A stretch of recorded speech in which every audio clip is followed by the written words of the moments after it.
succédera à l'Allemagne, bien entendu, dans le cadre de cette Coupe du Monde Russie 2018.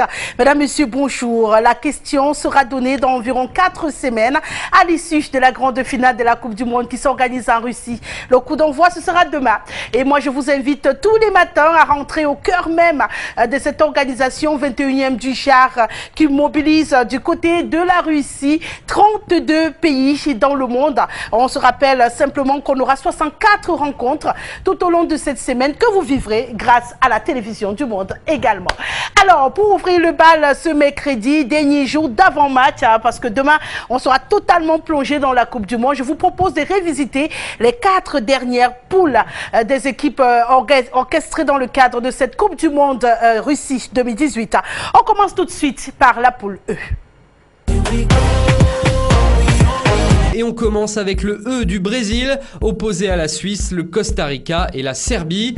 La Seleção est une des nations favorites de cette compétition. Son portier Alisson est une des grandes révélations de cette saison avec l'AS Roma, en Ligue des Champions notamment. Mais le Brésil, c'est surtout une attaque de feu emmenée entre autres par Neymar, Gabriel Jesus, Douglas Costa ou encore Willian. Neymar sera bien évidemment le facteur X de cette équipe. Tous les yeux seront tournés vers lui, encore une fois. La Suisse maintenant avec son sélectionneur Vladimir Petković, l'homme à la triple nationalité, croate, bosniaque et suisse, et son capitaine Stefan Lichtsteiner qui vient de signer à Arsenal. Dans cette équipe, on surveillera surtout les performances de Shaqiri, l'homme au mollet impressionnant, qui est capable de dynamiser les offensives de la Nati à lui tout seul. Il est indispensable à sa sélection. On passe au Costa Rica, surprenante équipe sud-américaine qui avait créé la surprise il y a 4 ans en terminant quart de finaliste de la Coupe du Monde. D'ailleurs, on retrouve 12 joueurs qui étaient déjà présents lors de la dernière épopée. Bien entendu, les cages de la Sele seront précieusement protégées par Keylor Navas, le portier du Real Madrid, triple vainqueur de la Ligue des Champions. Il peut permettre à son pays de réaliser à nouveau un excellent parcours lors du mondial.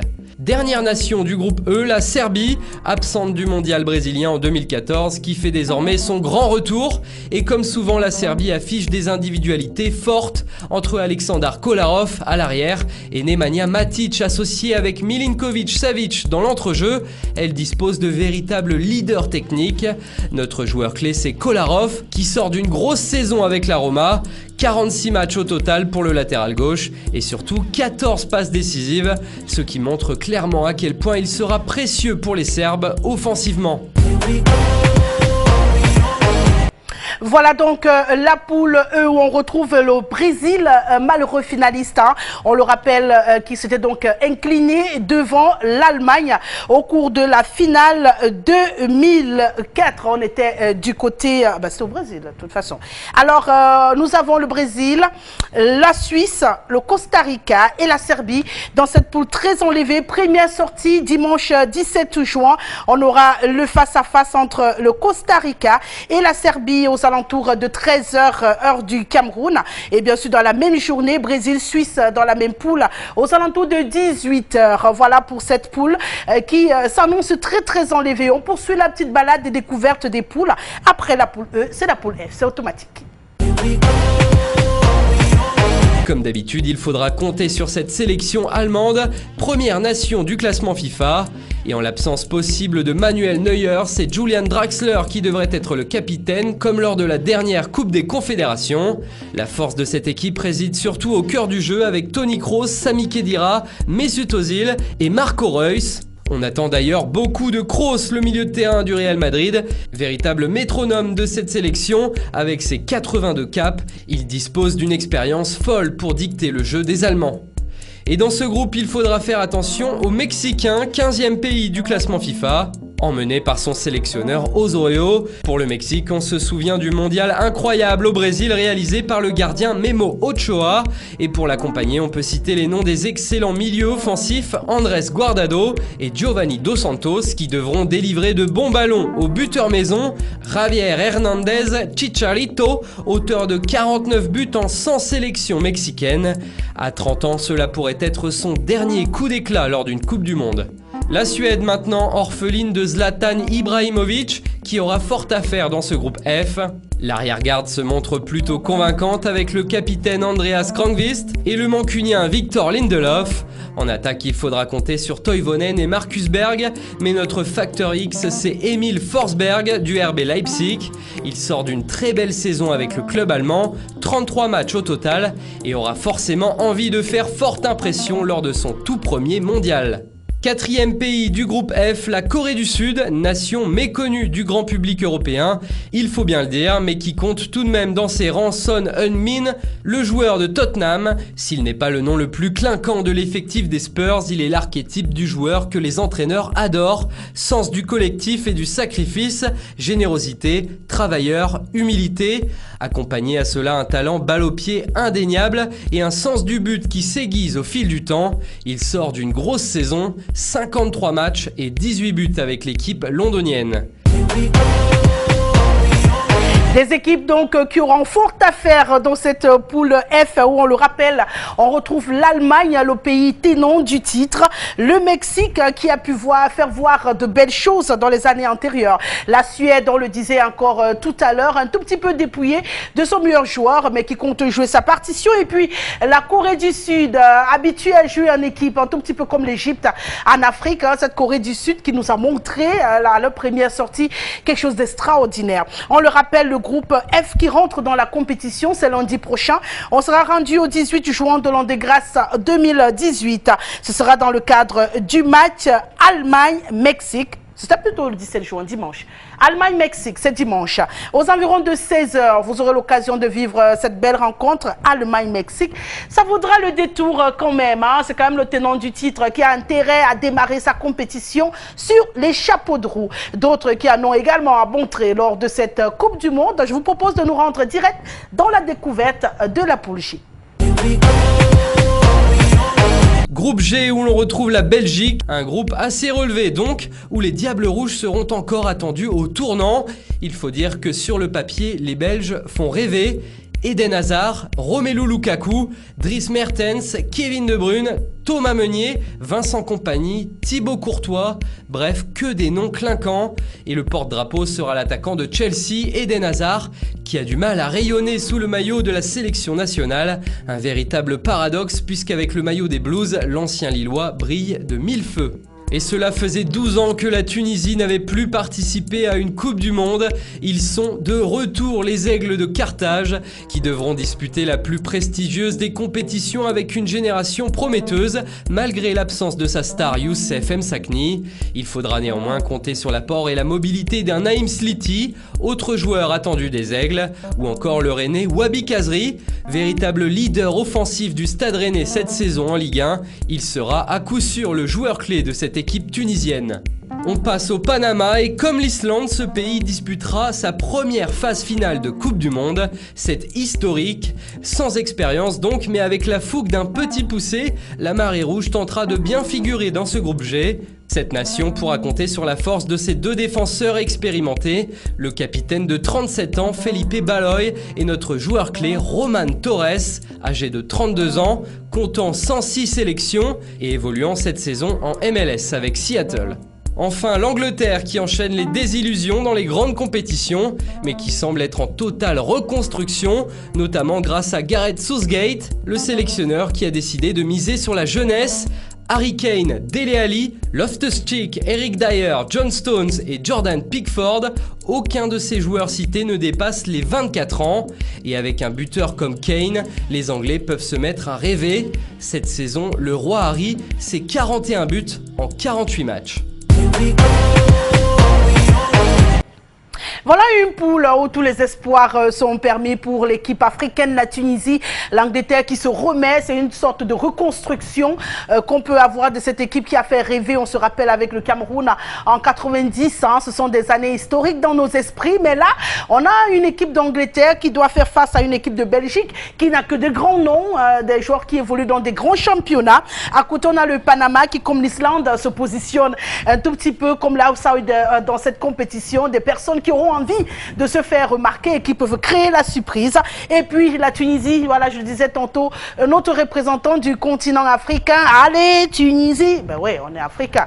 Il faut bien encourager tous les pays africains dans cette compétition. On rappelle que dans le groupe G, le premier match, ce sera le 18 juin entre la Belgique et le Panama.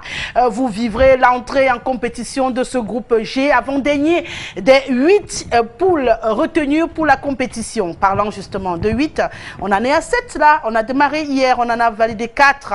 Le groupe A, le groupe B, le groupe C, le groupe D, ça c'est pour ceux qui n'étaient pas avec nous. Et depuis ce matin, le groupe E, le groupe F, le groupe G et tout de suite le groupe H. Dernier groupe de cette Coupe du Monde, le H avec la Pologne. Certainement le groupe le plus homogène, où la star polonaise Robert Lewandowski sera très attendu. Lui qui s'attend à un mercato agité, puisqu'il serait proche d'un départ du Bayern Munich, aura l'occasion de se changer les idées pendant ce mondial en Russie. À 29 ans, le buteur munichois a inscrit 41 buts en 48 matchs cette saison. Autant qu'Harry Kane donc, c'est dire la valeur de ce joueur. On passe au Sénégal, emmené par le sélectionneur Aliou Cissé. Son objectif sera de passer le premier tour afin de se positionner en favori à la CAN 2019. Le défi prioritaire et le plus accessible pour la génération Sadio Mané. Bien entouré en attaque d'ailleurs avec Moussa Sow et Keita Baldé. Sur le banc, les Sénégalais ne sont pas en reste puisqu'il y a également Diafra Sakho, Moussa Konaté et Mbaye Niang. Une véritable armada offensive où le joueur de Liverpool, Mané, pourrait être décisif. Lui qui vient de réaliser une saison de rêve avec les Reds, finaliste de la Ligue des Champions.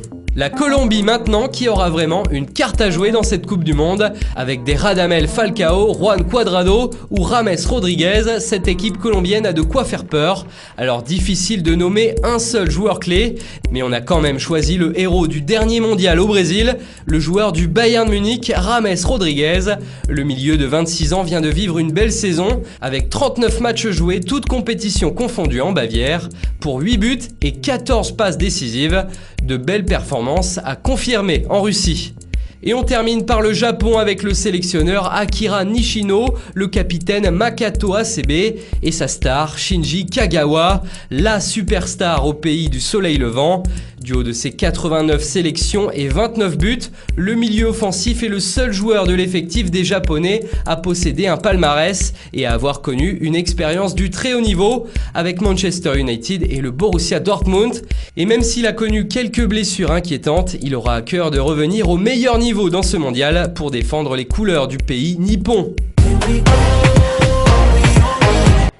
Voilà qui clôture donc cette belle balade au cœur même des 8 poules retenues pour cette compétition. La poule H constituée pour la circonstance de la Pologne, du Sénégal. On va dire que c'est l'équipe la plus attendue quand même du continent africain dans cette compétition. On a beaucoup d'espoir après leur prouesse lors de la CAN, la dernière CAN. On s'est dit, ben voilà, le Sénégal c'est une équipe qui nous a montré des belles choses, cohésion, combinaison. C'est une équipe très soudée et on a espoir quand même avec le Sénégal, pourquoi pas de faire mieux que le Cameroun en 90 avec les quarts de finale, avoir une nouvelle équipe africaine qui arrive en demi-finale, pourquoi pas en finale. Ce serait le rêve pour le continent. La Pologne, le Sénégal, la Colombie qui n'a plus rien à perdre et qui a besoin de revenir quand même à un haut niveau de la compétition au niveau international. Et puis le Japon, les équipes nippones qui ressortent.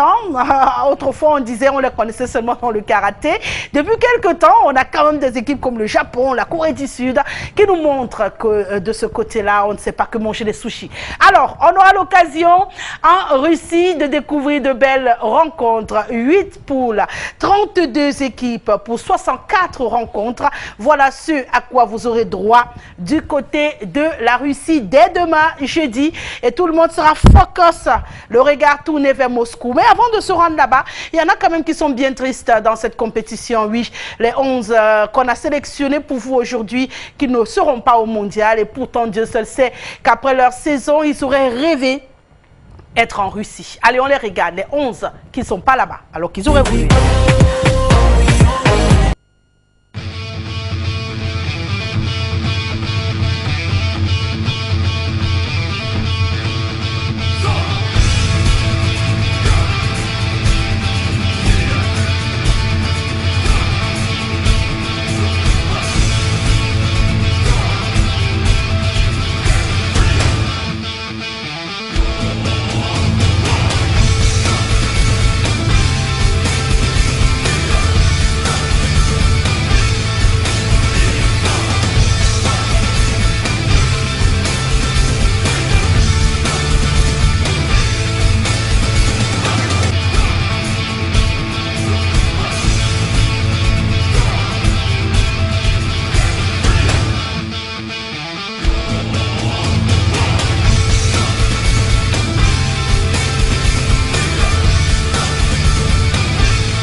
11 qui constitue une équipe de rêve pour vous qui êtes à la maison. Quand on voit Obama après sa sélection dans le 5 final des meilleurs joueurs du continent africain, après la dernière CAN, on aurait quand même rêvé voir le Gabon, mais que non.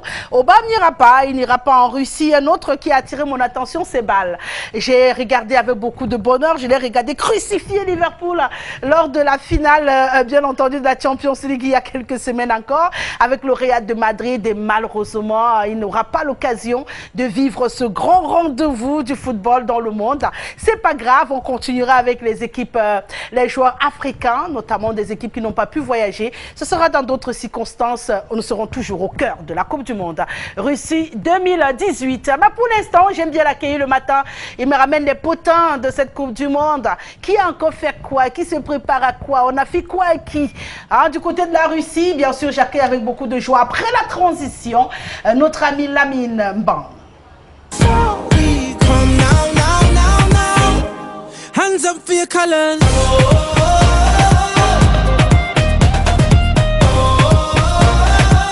One hand, two hands for your colors. Look how far we come now, now, now, now. Alors Lamine, tu as continué à fouiner pour nous. Il faut déjà que tu prennes ton billet d'avion. La finale, c'est demain. Le début de la compétition, c'est demain. Bonjour Lamine. Bonjour Rosalie, bonjour à tous les téléspectateurs de la télévision du monde. Oui, le coup d'envoi, c'est demain. Mais pendant ce temps, ça va pas très bien chez les autres, chez certains, j'allais dire. On aura par exemple l'équipe de France qui s'est entraînée hier avec un petit bobo, mais très heureusement tout va bien. Ah d'accord, tu me rassures là, j'avais déjà peur. De notre, je ne sais pas si je dois dire compatriote, mais bon, il s'agit de Kylian Mbappé qui a reçu un choc hier après une collision avec Adil Rami, c'était lors des entraînements. Et comme vous pouvez le constater, Mbappé qui s'est retourné sur la pelouse, il avait très mal. Mais après, juste après sur son compte Twitter, il a rassuré tout le monde que tout allait bien. Mais pendant ce temps, on sait bien comment ça se passe avec les critiques, la presse qui a titillé Adil Rami. Et tout de suite, on a fait ressurgir la question de Parisien, Marseillais. C'est parce qu'il est Marseillais. Ouais, en même temps. Et il bataille pour le même poste. Bon, Adil Rami, très heureusement, c'est un défenseur. Kylian Mbappé est un avant-centre, donc il n'y a pas question de poste. Je voulais juste rassurer ceux qui nous regardent, qu'il n'y a pas la main du diable derrière quand même. Non, il n'y a donc, pas. On a à l'antenne donc Adil Rami qui s'est excusé, voilà, qui a également tweeté. Tout allait bien pour Kylian Mbappé, mais pendant ce temps, certains se sont amusés sur les réseaux sociaux à faire un petit montage concernant Payet qui est absent à ce mondial. Et on va donc voir le petit montage à l'écran. Voilà, on a Adil qui dit « T'en fais pas, Dimitri, tu seras à ce mondial, j'ai un petit plan. » Et Dimitri qui répond « Mbappé ». Donc, c'est rien à signaler. Mbappé va très bien. Il ne faut pas que les gens essayent d'huiler la chose. Voilà, c'était juste un accident, comme l'a souligné également le sélectionneur Didier Deschamps. Une autre image, qui cette fois-ci c'est au Brésil. Philippe Coutinho célébrait son anniversaire hier pendant les entraînements du Brésil et très heureusement pour lui, il a été bisouté de la plus belle des manières, il faut le dire quand même. Un peu de crème chantilly sur les cheveux, voilà. En plus, ça adoucit les cheveux. En même temps, donc, on peut le constater en grande masse, les joueurs sont venus célébrer avec lui, c'est un an de plus. Et le joueur qui était très content, voilà, on ne vit pas ça tous les jours en sélection nationale. On a vu Neymar, on a vu tout le grand collectif de l'équipe du Brésil, les grandes stars qu'on connaît bien, qui sont allés célébrer avec Philippe Coutinho. On a l'image, on a son image à l'instant. On va passer à autre chose maintenant, après le bisoutage du Brésilien. On a officiellement l'arbitre qui officiera la première rencontre de ce mondial en Russie 2018. Il s'agit bien sûr de l'Argentin Nestor Pitana. L'Argentin donc qui a 42 ans. Et depuis 2010, il officie en tant qu'arbitre.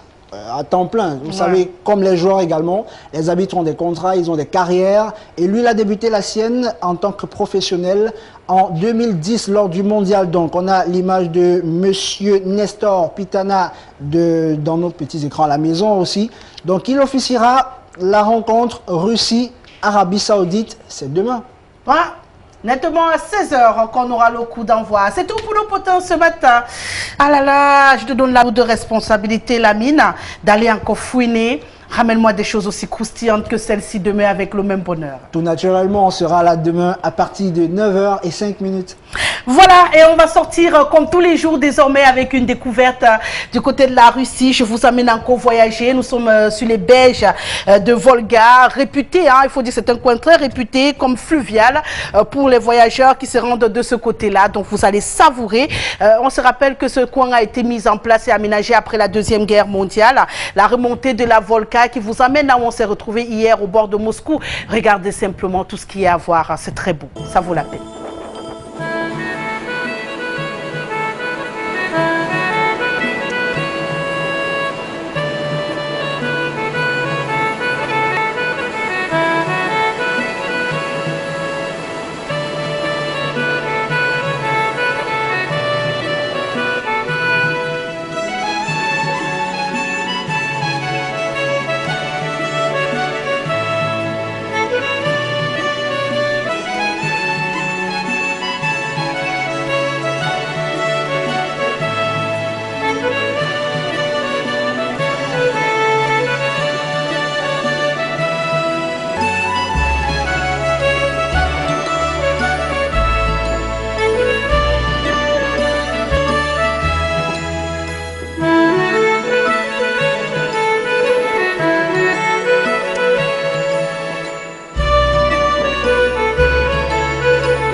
Les berges de la Volga, nous sommes à Saint-Pétersbourg.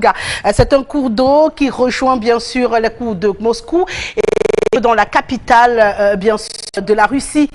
Tout le monde aura l'occasion de visiter, donc je vous souhaite de faire cette remontée des berges de la Volga tranquillement dans un petit bateau, ça vaut le détour. Allez, c'est tout ce qu'on a à vous proposer ce matin. Nous étions donc au cœur du mondial, bien sûr la Coupe du Monde Russie 2018, réalisation signée Jean-Martin Kenfak, un clin d'œil à Clétous et à Sandra. Allez avec Lamine, on se retrouve demain, dès qu'il sera exactement 9h05. Allez, je suis partie, au revoir.